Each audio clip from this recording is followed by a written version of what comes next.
Welkom by die Maak My 'n Miljonair potgooi. In hierdie potgooi gesels ons met die deelnemers van Maak My 'n Miljonair as ook vorige jaar se deelnemers om hulle stories te hoor, 'n paar lesse en tips te kry wat hulle geleer het in hulle journey as 'n entrepreneur wat jy moontlik kan implementeer in jou besigheid. En om net geïnspireer te word deur hierdie jong, inspirerende entrepreneurs se stories. Vandag hier op die rooi bank, terug op die rooi bank, is hierdie jaar se deelnemer Alunay Botha. Ja, so, even as ek hier kom nie, ek gaan ryk word. Sorry vir julle.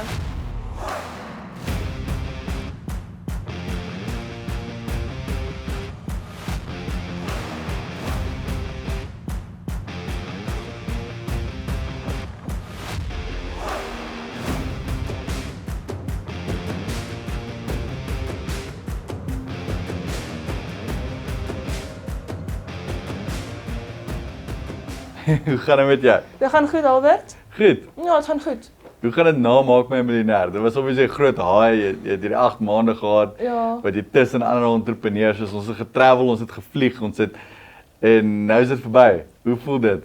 Dis stil, ek mis dit. Dis regtig stil. Ek wil regtig weer dalk 'n kaartjie koop, Bloemfontein toe en bietjie vir Alexis gaan kuier. Maybe vir Taua. Ja. Ja, ek mis hulle. Wie was van jou beste vriende of vriendinne tydens die 8 maande? Ek sou sê Taua, Alexis en dan Kyklin. Ja. Okay, en hou jy nog kontak met van hulle? Ja. Ook JJ, sorry, JJ. Okay, ja, dis ek Ek aangekeer het om almal op actually te neem. gister vir, wat is sy naam?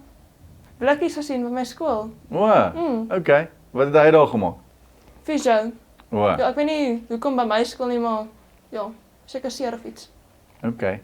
En Hoërskool Kempton Park, ons kom al 'n hele paar jaar soontoe. Ek dink dit is ons 3de jaar wat ons Hoërskool Kempton Park besoek het hierdie jaar. Ja, ek dink so. En hoekom het jy besluit om eers hierdie jaar in te skryf vir Maak My 'n Miljonair? Ek wou nou al vir 3 jaar inskryf, maar ek was te bang. Ek was baie bang om 'n nuwe tree in my lewe te vat. Ek was nog nie mentally reg vir so iets nie. En wat het jou gemotiveer? Wat het jou gekry om die eerste stap te neem?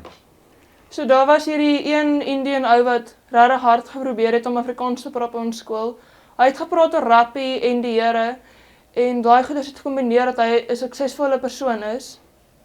Ek het opgekyk na hom en dis toe ek net finally besef het, hoor dis my lewe, niemand gaan vir my kan gee wat ek soek as ek dit nie self vat nie. En toe die dag voor die, wat is die goed? Die sluitingsdatum. Ja, die sluitingsdatum, toe stuur ek my video in. Toe sê ek gaan dit nou doen. En toe delete ek dit, want ek was skaam daaroor. Okay. En toe antwoord hulle my terug en toe was ek deel van die top 60. Awesome. En enige regrets of is jy bly jy het ingeskryf? Nee, ek is definitief bly ek het ingeskryf. Anders sou ek dieselfde persoon wees wie ek 8 maande terug was. So jy het baie verander as 'n mens. Definitief. Vat ons deur daai journey. Hoe het jy verander as 'n mens in hierdie 8 maande? Ek was stil. Ek het met mense gepraat nie. Ek was nie noodwendig skaam nie. Ek is nie 'n introvert nie. Ek sal maar sê ek's 'n ambivert. Ek weet nie of Albert weet wat dit is nie. Nee. So dit is wanneer jy stil is, wanneer jy net bietjie wil gereserveerd wees, maar as jy nodig het, dan sal jy maklik aan met mense gaan gesels. Okay. Ja, ek het 'n groot vrees gehad, so social anxiety, en dit het heeltemal weggegaan. Ek is nog steeds bang, maar ek kan nou met mense gesels. Ja. So as jy social anxiety wil keer, Dan skryf in vir Maak My 'n Miljonair. Definitief die pubs. Ek moes so elke Sondag het ek omtrent so R1000 se fudge verkoop. En om na mense toe te loop en vir hulle te vra of hulle fudge soek, maak nie saak of hulle 'n scary biker is nie, is 'n groot ding. Dit verander 'n mens. ja, en dit gee vir jou baie experience om dan te deel met dalk daai social anxiety Ja, en ander maniere om dit te hanteer. Ja, die tipe verskillende mense daar buite. Ek was ook geskok met hoeveel mense my ondersteun het. Ek het met hierdie een trader ou gepraat. Hy gee vir my R100 tip. Nou daai tyd was dit soos groot. En hy het nie eens vat gekoop nie. Maar hy het gesê, gaan aan. Ek dink jonge entrepreneurs is baie inspirerend vir baie besigheidseienaars of ander mense want hulle dink, wow, ek sou ook gelike het om dit te doen. So ek dink dit herinner hulle bietjie aan hulle childhood toe hulle geloop het en fudge verkoop het. Ja. Jy het nou gesê het baie gegroei. As jy nou moet compare Alunay 8 maande terug, Alunay nou, jy het nou verduidelik 8 maande terug was jy hierdie tipe persoon. Wat se tipe persoon is jy nou? Nou, as ek iets kort, gaan ek na die persoon direk toe loop, hulle hand skud en met hulle begin gesels. Vir hulle sê wat ek soek, of wat ek verwag van hulle af. En dan van daar vat ons 'n pad. Ek dink ek sê die persoon, of die twee mense, wat die meeste daarna gecontribute het, was 100% my twee sterkste persoonlikhede kliënte, Tannie Natasha en Tannie Lydia. Die eerste keer toe ek met hulle gesels het, die volgende keer vat ek 'n paar stresspille voor die tyd. Hulle was scary, maar hulle het my geleer om nie alles persoonlik te vat nie en om aksie te vat.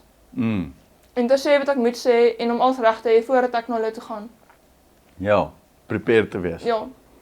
En reg te kommunikeer. Ja, hulle het my ook baie gehelp met my packaging en hulle het my verduidelik wat hulle van my verwag. Wat jy weet ek het baie kliënte wat net soos hulle is nie regtig, hulle gee nie vir instruksies nie. Hulle sê nie vir jou wat hulle van jou soek nie. En hulle was bereid om vir my alles te sê wat hulle van my verwag. Hoe was dit om saam met die ander deelnemers deel te neem in die groepaktiwiteite, veral in die uitdagings rond is, en met hulle te kommunikeer? Sê jy dit maar soos jy sê? Daar's verskillende emosies. Okay. So, ek gaan nou geen name noem nie. Ja, jy hoef nie. Daar was een persoon wat die hele tyd oor almal gepraat het, maar dan weet hulle nie waar hulle praat nie, dan kyk almal net vir hulle aan. As jy vir hulle sê, hoorie, ons is besig om te gesels, ons figure dit uit, dan luister hulle nie en hulle bly aangaan. En dan was daar 'n ander persoon, hulle is reg, as jy iets sê, jy's verkeerd, hulle is reg, almal moet hulle volg, jou opinie maak nie saak nie. En jy kan nie besigheid soos dit doen nie, Ja, jy kan nie. Jy het kliënte, soos jy nou gesê het, daai twee tannies wat vir jou kritiese terugvoer gegee het. Ja. As jy net altyd sê, ek's reg, dan gaan jy nie jou besigheid improve nie. Jy weet, sou jy sê hierdie skills van kommunikasie wat jy in die uitdagings rond is geleer het, is van toepassing in die regte wêreld en besigheid ook? Ja, ek sal sê soos wat vir my die meeste beteken het van die uitdagings is hoe om met die verskillende mense te kommunikeer. Op einde daarvan, met paar mense moet jy bietjie sagter praat. Jy kan sien, in elke groep was daar of een persoon waarvoor almal gesê het, okay, kan ons hierdie doen, en dan sê daai persoon, hulle maak die besluit. En dit kan 'n goeie kombinasie wees, as dit nou byvoorbeeld Rian of Marika was. En dan kon jy die ander mense kry wat, byvoorbeeld 'n ander groepie, sou daar 3 mense wees wat die besluit te maak. 3 groot leiers en sou die res van die groep net hulle volg.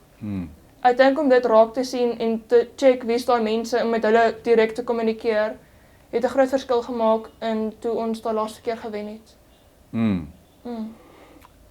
Hoe was die afstemmingsproses? Ek het dit geloof, want Het jy daarvan gehou? Want ek weet baie entrepreneurs, as hulle klaar maak met meneer sê, vir hulle was die rofste die afstemmingsproses. Nee. Maar as jy sê jy het dit geloof, ek sal love om te hoor, hoekom het jy daarvan gehou? As jy vir 'n hele paar ure met tyd met 'n groepie spandeer en hulle irriteer jou en jy weet sommer dit werk nie. Om daar te sit en hulle name reg hardop te sê en die rede te sê hoekom jy hulle afstem. Dit het vir my 'n bietjie geluk gebring en ek weet dit is 'n bietjie anders, maar ek weet nie hoekom dit so hard wees nie. Ek het net een keer ontspan net een keer verloor, so ek moes dit net een keer doen. Maar ek voel dit was soos jy kry wat jy deserve, lekker. Dit is nie in 'n weird manier nie, maar ja. Okay, dit is nogal brutal. Maar die afstemming is 'n deel wat ons inwerk in Maak My 'n Miljonair, en omdat dit is wat in die regte lewe gaan gebeur. As jy binne 'n besigheidsenvironment nie kan saamwerk saam met jou employees nie, gaan hulle jou afstem. Hulle gaan jou CCM uit te vat. As jy nie kan werk saam met jou suppliers of jou kliënte nie, gaan hulle jou afstem. Hulle gaan jou fire. Right? Ja. So in die regte wêreld word jy afgestem as jy nie kan perform nie. En dit is hoekom ons dit in die kompetisie ook inwerk. En baie mense sê dit is bietjie brutal en dis bietjie rof, maar dan kry jy ander entrepreneurs wat ook sê, dit moet daar wees. Ja, dit moet gebeur. Ek gaan nie met iemand se chill en snart sit en net heeldag luister hoe hulle ding wil doen nie. Jy weet, jy kry mense wat gemaak is om mense te lei en saam te werk en dan kry jy iemand wat net glad nie daarvoor is nie. Nou, die vraag wat ek nog jou te wou vra is, by elke entrepreneur wat ek al gesien het en waarna ek opkyk, het hulle 'n vuur wat binne in hulle brand. Dink jy dit is as gevolg van die circumstances van hoe hulle groot geword het? Dink jy hulle word gebore daarmee? 'n Paar mense soek dit meer heeltyd. Dink jy iemand kan dit aanleer? Ek dink met meeste entrepreneurs word daai vuur geskep as hulle baie klein is. En dis verskillende redes. Meeste van hulle is poverty, soos armoede. Dis ook my storie. Ek het baie arm groot geword en dit het 'n vuur binne my geskep van 'n baie klein ouderdom af dat hoekom is my familie arm? Hoekom is ek die armste een in die skool? En daai is 'n vuur wat maak dat ek wil wealth bou en ek wil finansies en ek wil vir my kinders en my nageslag nie meer arm wees nie. En ek meen toe ek klein was ons geken in die moed van Pretoria. In die moed van Pretoria was die Van Wyks geken as 'n arm familie. Vandag is die Van Wyks geken in die moed van Pretoria as 'n ryk familie. So daai is 'n ding wat met jou kan struggle, maar nie elke entrepreneur kom uit armoede uit nie. Dit kan enigiets anders wees. Dit kan familietrauma wees, dit kan trauma wees uit die gemeenskap uit, dit kan trauma wees want dat iets met hulle gebeur in hulle lewe en dit trauma stig gewoonlik 'n vuur. Ja. Nou, dis nie die enigste manier om 'n vuur te skep nie. So baie mense word gebore met dit, want in childhood kry hulle dit, maar ander mense kry so 'n vuurtjie later in hulle lewe. En dis hoekom ek weet nie of jy kan onthou nie, het ek altyd gepraat van die wortel en die stok. So party mense het 'n stok, soos my stok was armoede. Right, hy jaag jou om suksesvol te wees.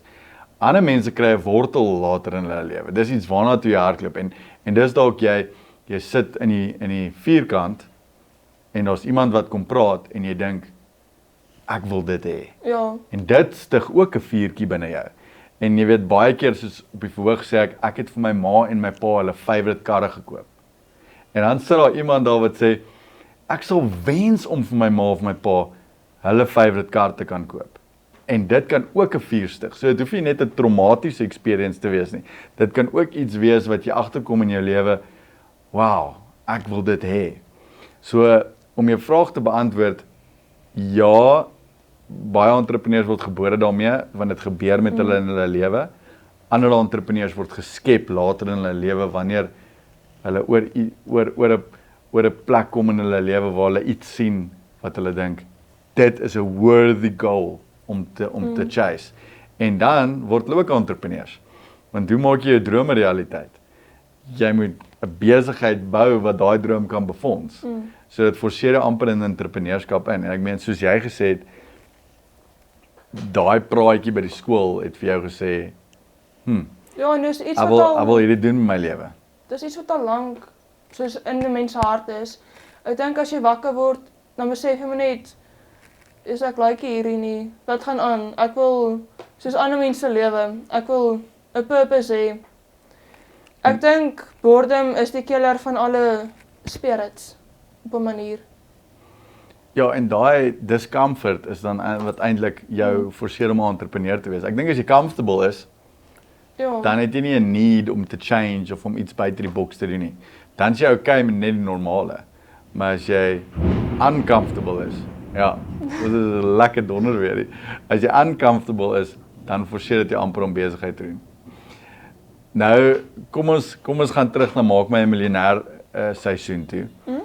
Jy het nou gesê 'n paar goed wat jou gepla het en Ja. jy weet, kom ons swaai die coin. Wat is van die goed wat jy kan onthou van die 8 maande wat 'n smile op jou gesig gesit het? Iets wat jy aan dink wat dink daai memory sal altyd by jou bly. Dit iets funny wat gebeur het, iets awesomes wat gebeur het, 'n favorite moment, iets wholesome wat jy vir ewig by jou sal hou. Okay, so daar's 3, nie meer een nie. Okay.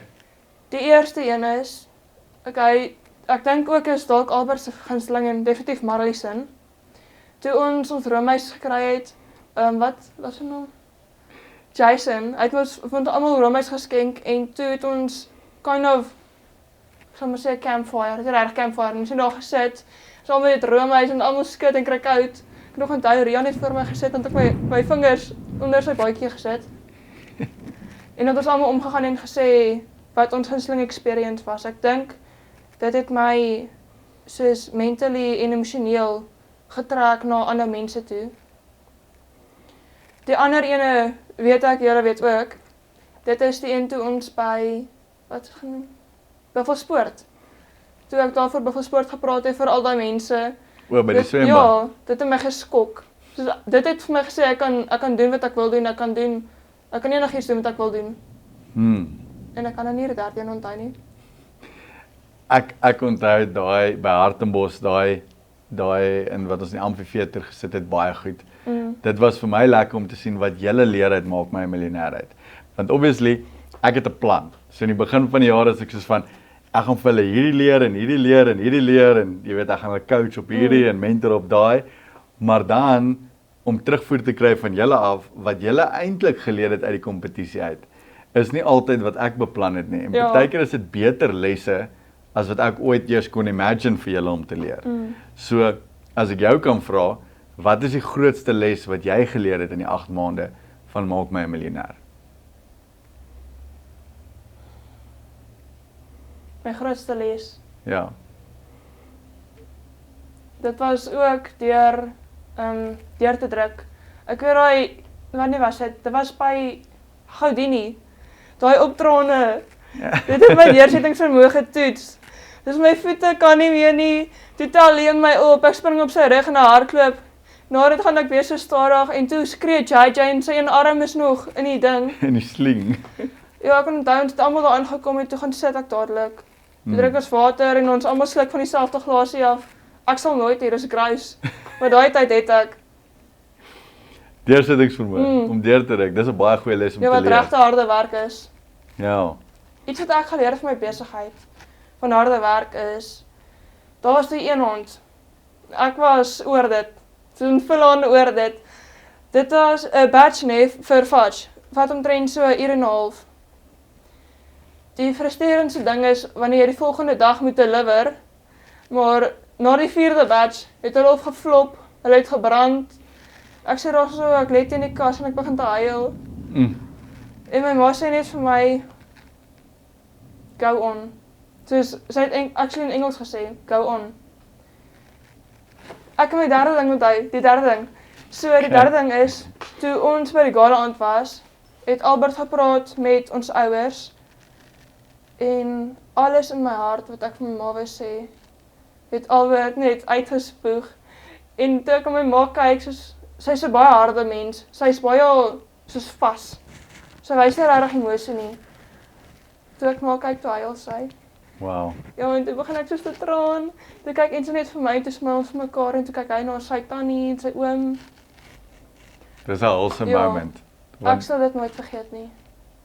Dis awesome. En as jou ouers trots is op jou en hulle kyk en sê, well done. Dis 'n baie awesome moment. Ek dink is iets wat jy saam met jou kan dra, vir ewig. Dit sal definitief my vader stoot as ek weer teen die kas lê en huil. Besigheid is moeilik partykeer. Right?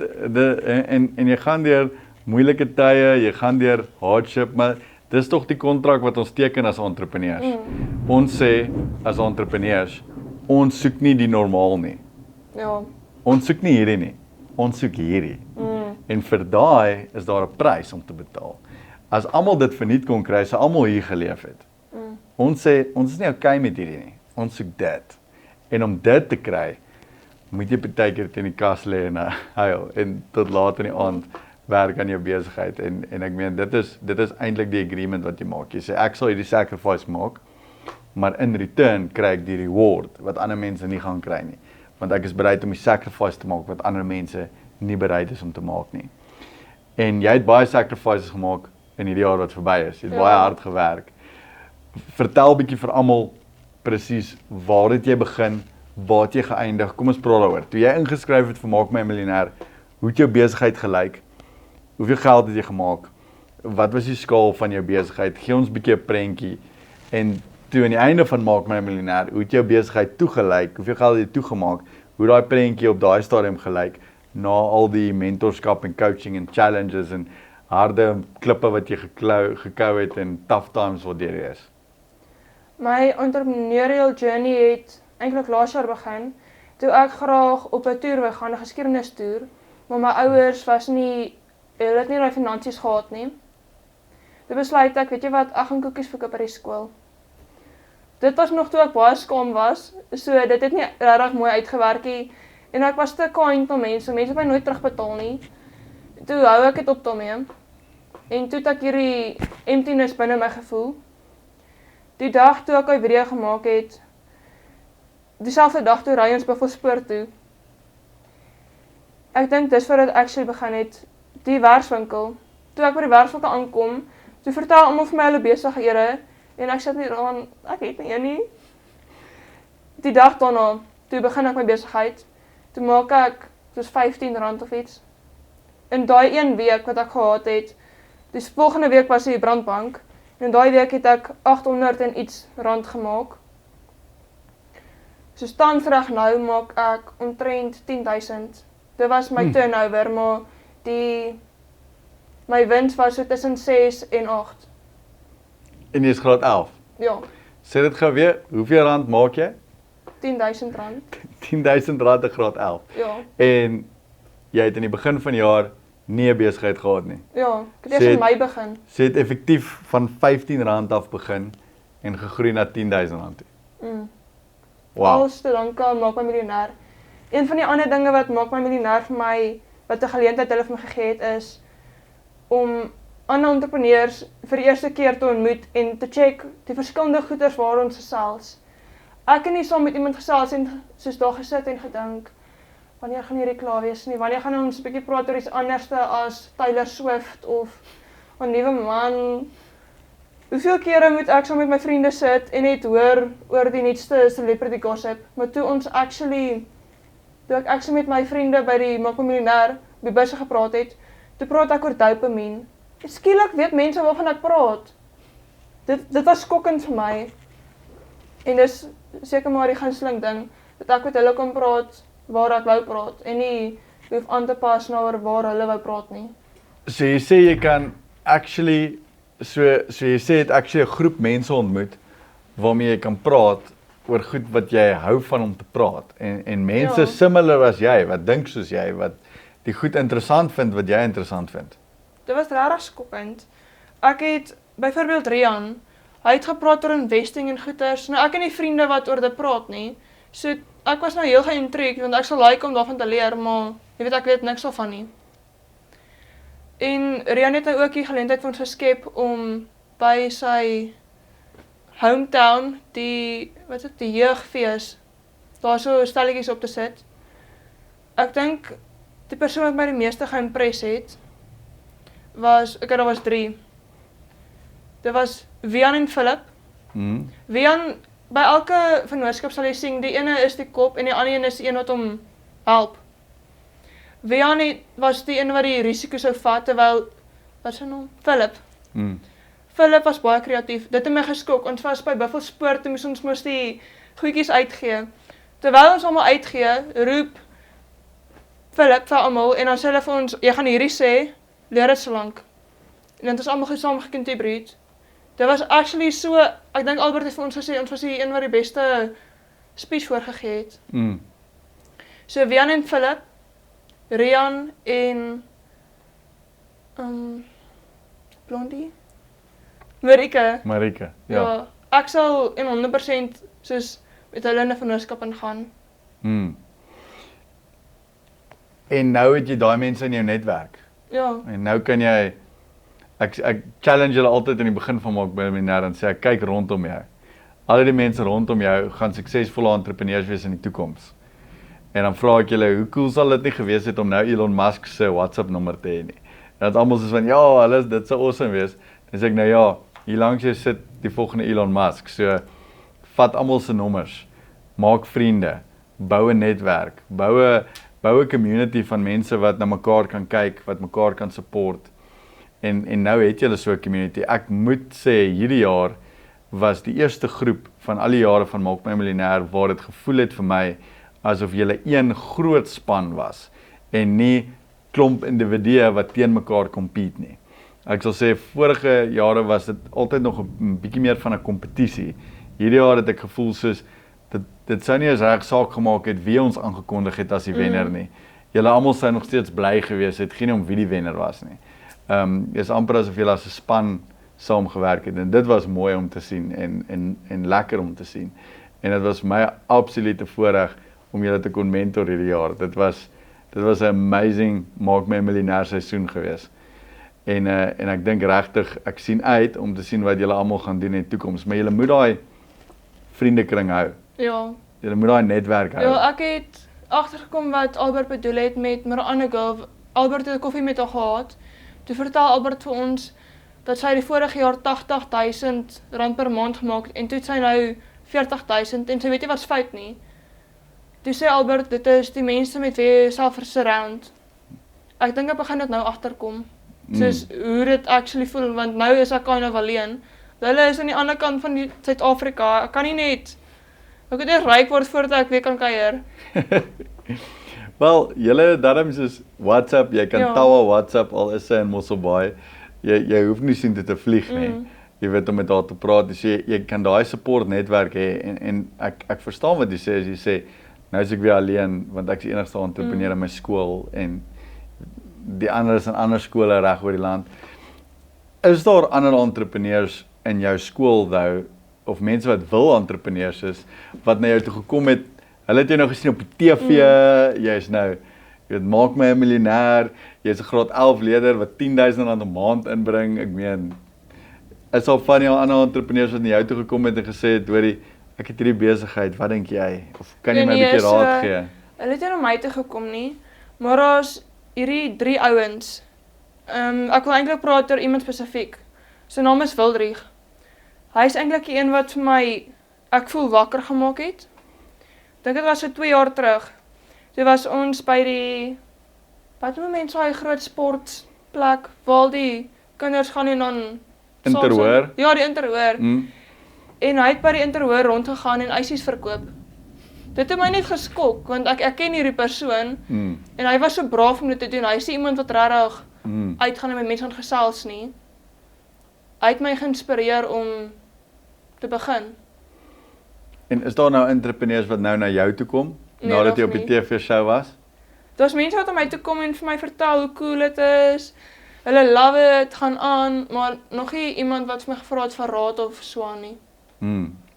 Wel, ek dink dit sal kom. Ek dink jy's 'n groot inspirasie vir jou skool, obviously, met alles wat jy ge-achieve het hierdie jaar. Dit was 'n baie groot accomplishment. So ek dink dit sal kom met tyd. Ja. Hoe voel dit om 'n graad 11 leerder te wees wat R10,000 'n maand inbring? Voel dit vir jou 'n bietjie soos, ek vat my vriendinne en ek sê ek het die bil, of jy weet, voel dit vir jou soos, jy weet, jy's die OG. Ja, beter. Maar ek voel kind of dieselfde. Ek dink die R10,000 is so baie nie in my persoonlike opinie, maar ek gaan altyd so dink. Elke keer as ek by 50 kom, gaan ek dink is nie so baie nie. As ek by meer kom, gaan ek dink is so baie nie. En dit verander, dit verander nie, by the way. Soos jy, dit is nooit, elke keer as ek ook 'n milestone reach, as ek van, ja, dit is nog baie werk om te doen. Ja, jy sal iets sien, is R500 vir, kom ons wees onrealisties, 'n koeldrank. Sal jy sê, oeg, dis cheap. Maar ja, ek het al my vriende uitgevat en dan sê ek moet net nie worry nie, chom. Want jy weet, hulle is nie ook so bevoorreg nie. Dit is lekker om iemand na die movies te vat en hulle hoef nie te worry oor enigiets nie. Of om vir hulle eintlik iets te kan koop vir hulle birthday. Ek het een keer R300 spandeer op my een vriend se birthday. Sy het toch nooit iemand gehad vir iets gekoop het nie. En dit het my regtig 'n warmte in my hart geskep. Dit is special om sulke tipe goed te kan doen. Ja, ek is maar een van daai is 'n giver. Dis hoe ek my love language oorgee. Ek sal vir iets gee. En dis hoekom ons Maak My 'n Miljonair doen, dis hoekom ons entrepreneurs word, dis hoekom ons besighede bou. Want besighede kan ons befonds om sulke tipe goed te doen. vir jou familie, vir jou vriende, maar ook dan nou groter vir jou gemeenskap, vir Suid-Afrika, vir die wêreld daar buite. So doen dit, hou aan dit doen. Dit is so baie lekker. Ja, en dit gee jou joy en dit maak die harde werk Worth it. en die huil teen die kas die moeite werd, né? Ja. Aljenay, jy het ons nou 'n bietjie vertel hoe jou journey was. Jy het ons vertel wat gebeur het en maak my 'n miljonair. Ons het bietjie gepraat oor die feit dat jy fudge verkoop, Ja. maar vir mense wat nie maak my 'n miljonair gekyk het hierdie jaar nie en die show gemis het op VHTV. Ek ken jou besigheid nou obviously baie goed. Gee ons dit gou 'n breakdown. Wat verkoop jy? Hoe maak jy dit? Hoe werk jou besigheid? Hoe verpak jy dit? Gee ons 'n breakdown oor jou besigheid. Moet ek nou soos in stappe gaan oor hoe ek dit doen? Ja. Okay. Of net soos wat jy wil verduidelik. Okay, so ek verkoop fudge. En die rede hoekom ek fudge verkoop is aanvanklik wou ek koekies verkoop, soos die vorige jaar, maar toe breek ons stoofie, ons oond het gebreek. Toe kon ek nou nie dit doen nie. Die enigste ander opsie was ek kan maar seker fudge try maak. En dis op die stoof, nie in die oond nie. Ja. Daai tyd het ek nie geweet hoe om fudge te maak nie. As een van daai ek sê ek gaan iets doen, dan figure ek dit maar uit. Ek weet nie hoe nie, maar ek figure dit uit. Aan die begin het ek nie een keer uit 'n 8 draaie van fudge maak het reg gekry nie, maar die 9de keer toe kry ek dit reg. Hoe ek dit maak, sal ek sê ek gaan nou nie my resepie uitgee nie. Ja, nee, hou jou resepie secret. Maar dit vat so kom ons sê 5 tot 10 minute om alles te prepare. Nou het ek finally 2 potte. Jy kan al saam sit, maar die probleem daarmee is, dan kan jy nie die regte proporsies uitgooi nie. Dit vat so 30 minute vir my om die verpakking te doen. Ek kry my pakkies by die Panda Shop Okay. en dan plak ek dit. Dis maar my proses. En dan verkoop jy dit. Ja, En waar verkoop jy dit oral? by kafees, slaghuise, snoepies. Ek dink dit alles genoem. Aljenay, jy het ons nou baie vertel van jou journey met Maak My Miljonair, hoe jy van R15 na R10,000 'n maand toe gegaan het. Jy het ons vertel jou experiences van die jaar. Wat is volgende vir Aljenay Botha? Wat kan ons verwag om te sien in die volgende 5 jaar? Definitief 'n influencer. Ek wil Okay. ek wil 'n influencer word. Awesome. Nou ek het nog nie regtig voor mense gesê nie. Maar julle gaan nou nie, ag man, hoe kan jy nou dit doen? Jy weet jy het mense wat jou ondersteun, maar dis gewoonlik net tot 'n punt. Totdat jy jouself kan bewys, gaan daar altyd 'n teenstaan wees teen wat ook al jy wil bereik. Ek like dit. Okay, en influencer in watter space? Enigiets spesifiek? Ek wil die niche wees. Ek wil nie 'n Okay. personal trainer wees of wat ook al nie. Ek wil net my lewe dokument en okay. mense moet dit like. Baie cool idee. Document and share. Ja. Ja. Enigiets van besigheid tot wat ek vandag gaan doen. Die ding is net ek is baie skaam. So ek is 'n skaam mens, maar ek is nou nie ek is besig om daaraan te werk. Dit voel net so awkward om alleen in 'n kamera in te kyk en te praat of jy met 'n mens praat. Well, imagine dat al 1000 mense is wat luister. Dan voel dit soos jy praat met mense. As ek altyd my content maak, dan imagine ek die ouetjie wat sit in Katoo, wat 'n besigheid wil hê, wat nie by die praatjie kan uitkom nie, wat net sy foon het. En dan imagine ek praat met hom. Dan voel dit meer real en natural. As ek jou 'n tip kan gee. Maar Ja. ek sien uit om te sien hoe jou Ek het al influencer gepost, page maar dan haal ek dit gaan af. groei. Nee, maar dit afval Nee, nie. maar- Go for it. Ek weet, nee, ek het gesien Albert stoot my actually meer daarna toe. Ja, ek sien uit. Ek sien uit om te sien waar jy gaan. En vir die besigheid, wat is jou planne vir die volgende jaar? Jy's nou klaar met Maak My Miljonair. Wat gebeur volgende jaar? Volgende jaar wil ek by meer mense uitkom. Ek wil at least my inkomste vanaf 10,000 tot 30,000 stoot. Ek hoor altyd hoe Albert en ander mense sê om die eerste 1,000 of 10,000 te maak is moeiliker as om dit te verdubbel. So ek wil dit graag verdubbel en ek gaan dan daarna kyk as ek 'n groot influence het om dit online te vat. Daar's geen punt om dit online te vat as daar nie mense is wat jou like nie. Ek dink jy het 'n goeie strategie. Aljenay, dit was lekker om met jou hier te gesels terug op die brandbank. Ek hoop hy was hierdie keer nie so warm nie. Ja, hy was nie warm nie. En dankie dat jy met ons gedeel het, jou stories met ons geshare het.